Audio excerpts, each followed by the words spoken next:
Hello mga kaguro, kumusta na po? Update po tayo patungkol sa Service Recognition Incentive o SRI nating mga kawani ng gobyerno. Dahil noong Biyernes nga ay nagbigay ng pahayag si Pangulong Bongbong Marcos patungkol dito. Pero bago natin pag-usapan yan, sa muli akin muna kayo ulit inaanyayaan na kung hindi pa kayo nakasubscribe sa ating YouTube channel ay mag-subscribe na po at i-follow nyo na rin ang ating Facebook page. Saan ko ba yan mga kaguro? Marami pong salamat.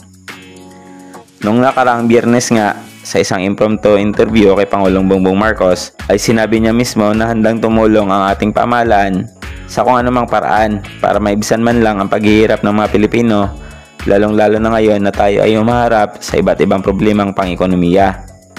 At kasunod nito ay naitanong din sa kanya kung posible bang magkakaroon ulit ng SRI ang mga kawani ng gobyerno sa ngayong taon.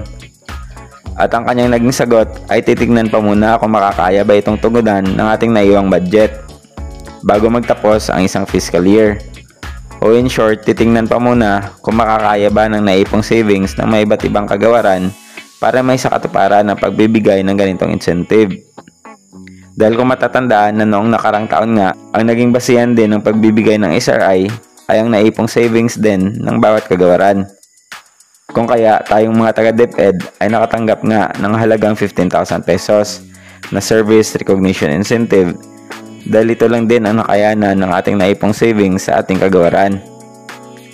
So sa pahayag ni Pangulong Bongbong Marcos ay magandang sinyalis na po ito para magawa ng paraan kung sakali man na magkakaroon tayo ulit ng SRI.